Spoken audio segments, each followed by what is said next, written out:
So first, I'd like to say thanks for all your attention today, everyone that's joining us.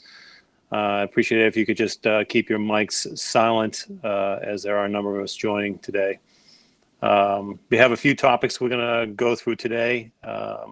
Some safety, as we missed the monthly safety meeting last week, so we'll throw that in the front end of this, and then I'll wrap it up with a few other topics. Mikey, you out there? You want to get going? Yeah, thank you, Sean. So good afternoon, everyone. I just have a few topics to go over today. The first one is accident incident reporting. So we actually did pretty well over the last month with reporting or with accident frequency and things like that. So we're actually doing pretty good, and I'm pretty happy where we are with our accidents, so forth.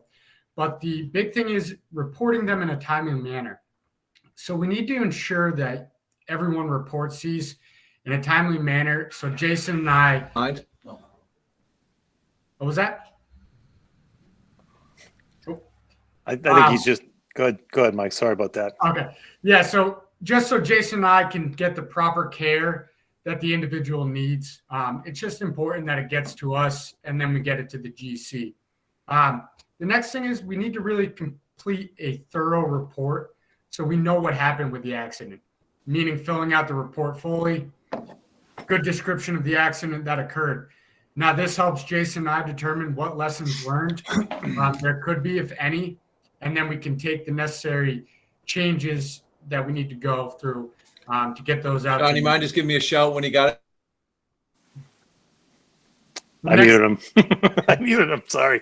That's okay. The next thing is just COVID cases. We've seen a few over the past, month or so. They are still occurring. So if you do feel sick, stay home. If you're feeling any symptoms right now, the weather is changing. So it's important that, if you're just feeling a cold, that you get checked out or you just take the rapid test, make sure. If you do have any questions on the assessment of any COVID cases, please reach out to Jason and I, and we'll take care of that. We'll help you get through the process. So that is all I have today. I'm actually going to pass it off to Jason and to continue further with a few more topics. Thank you, Mike. Good afternoon, everybody. Thank you for joining. I know we skipped the monthly Foreman safety meeting this month. That's not that bad of an issue because we didn't have too many incidents since the last one. We went a few weeks, knock on some wood if you're around it. We went a few weeks without injuries a couple weeks ago, so that was a pleasant surprise for us. It was good to see. We have a lot of confined space work that's been coming up. So just want to remind everybody our process here is you're always going to contact either myself or Mike if you're doing confined space work, regardless if it's just simple manhole access, stuff like that. We got to come out and train your guys, or we can do it virtually as well. We have a slideshow that we can do over Zoom meetings like this and get your guys trained. And we got to make sure we get you the right equipment. Also, if you guys have any confined space equipment, meters, tripods, lanyards, gates, any of that stuff, and you don't need it anymore, we ask please send it back to Dave Folsom so we can get that back out in circulation. I know people hold on to it because I'm going to be going back in there in 5 months, 6 months, but we gotta cycle that stuff around a little bit. So if you could please send it back, that would be great. I don't have any incidents that we really have worth diving into too much. Few hand injuries as always, which were the result of not wearing gloves.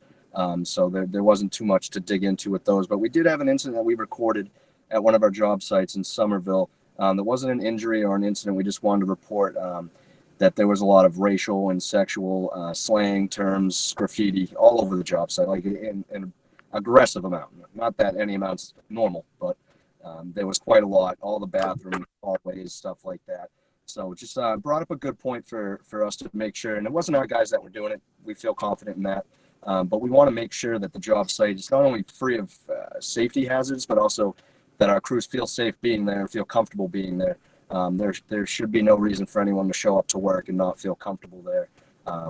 So please take a look at your job sites. If your crews have complaints about the conditions of the job, meaning harassment type things and drawings, stuff like that, please treat that just as importantly as you would a safety hazard. That's all I have, Sean. I'll pass it back to you. Yeah, no, that's great, Jason. We do want to record those issues, those incidents as they come up as well. Treat them just like any other incident that comes up, like Jason was saying there. Important to have that stuff and record it and address it. And Jason, I think you and Mike did a great job there of going out there and seeing the conditions and bringing that up with the general contractor and somewhat holding them accountable. And I think they actually they wound up going in there and addressing a lot of that stuff where initially they were a little resistant. So that's good. Couple things that I have this week is really just informational.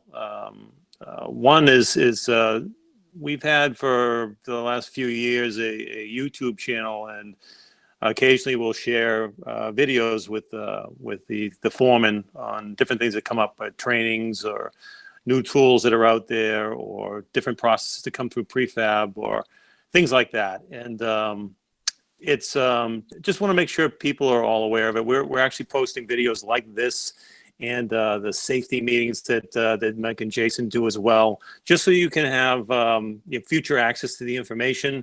And if you missed the video or something like that, you can see it again. So all this stuff is located on the YouTube channel. It's called EC Media.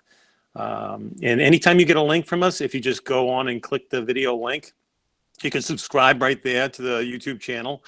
And that will give you full access to all the videos that we have posted up there. And also you can set up an alert to say that anytime something comes out in the future, you can see what's going on. Another way you can do it is just type it right into your search window, Sulimac-EC Media. And again, that channel should pop right up, and just subscribe into it, and you'll have access to all that content. Also, if you have anything that you could think would have value for you and your teams out there for videos like a safety meeting or specifically tool training and things like that. I know we have a lot of tools up there now. We've reached out to our partners at Milwaukee, and they provided us with a number of videos. Basic videos on how to use things like bandsaws and cutters and crimpers and things like that. But good things to share with apprentices and such that really need some ground rules as to what to do and what not to do, PPE to have, and things to prep your space for before you start using the tools. So,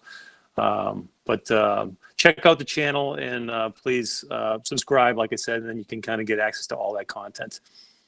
The other thing I had was about Bluebeam training. So a couple of months ago, we sent out some forms to all the field, all the office personnel too, about 2022 Bluebeam training. Now we've done trainings in the past. We reached out to out-of-state contractors and had them come in and try to assist us with our Bluebeam training needs, and we've had some limited success with that. It's difficult for them to really understand the specifics on what we need, and then the time constraint is very small, so they wind up cramming a lot of information into a very short period of time. So this time around, we felt it would be a little bit easier if we broke our Bluebeam into 17 odd segments that you could choose which areas that you wanted specific training on. And that way we could cater to you in those groups. We'd be having teams of maybe only 15 people in an hour and a half to 2 hours for classes. And we'd be recording them just like this and posting them up for future reference as well. So we really think these will be a great source of information for those out there that are just learning Bluebeam, or even those that have been seasoned and know it very well. So if you haven't already done it, please use the form and give us some information on what you would like to have some training on. If you don't know how to get a hold of that form, reach out to Tim at Dock Control or Joe Herrick, who's doing a great job out there with the field with IT needs, and we'll get you on track. That's all I got for now. I see John's looming in the background. John, do you want to jump in there with something? My computer, but I just used somebody else's, so you and I'm going to be brief along the safety lines and from a business perspective while I get you guys on the call here. last couple of months, we have been interviewing with a client that we're not familiar with, or we're not particularly familiar with them. They're from out of town, and they're going to come here and build a state-of-the-art manufacturing facility. And I can't use a name because for the moment we're under a non-disclosure. But we had an interview for it. We were competing with two union, two non-union electrical contracting companies. So it's kind of a beauty contest. They drag you in, and you've got to go through your bonding capacity and your work history and a lot of the things that we do on a regular basis. This particular owner put it through the paces a little bit more. All of us, all of the competitors. Very pleased to get the award last week that we've been announced the pre-construction and the design assist portion of this. So we're just diving into it. But one of the areas that we shined was safety. This particular company takes it very, very seriously. And again, they're our national sort of group, so they do it all around the country. But I think the fact that we were tracking and reporting the way we have been, and thanks to Sean and Jason and Mike and all of you foremen, our reporting, tracking, and the way we're proactively trying to address some of the safety trends we see. Tooling is a good example. Some of the adjustments and some of the newer tools that we're making make it a little bit safer.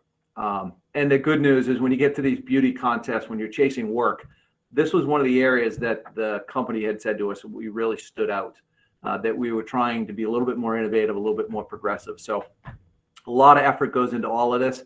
And I know sometimes the foreman, I'm talking to you guys, you work with general contractors that half the time they don't even mean it, but they just put you through the paces. It can be frustrating, but I do appreciate your efforts because we were able to stand in front of a client and really put it out there in a genuine way, what we've done and what we're trying to do. And it does differentiate us. So appreciate your time and efforts. And I'm going to close with that. That's great, John. Thank you for that. And thanks, Mike and Jason, for jumping in there too. I think that's going to wrap us up for today.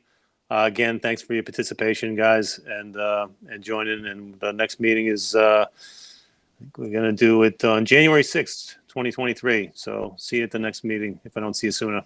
Thank you.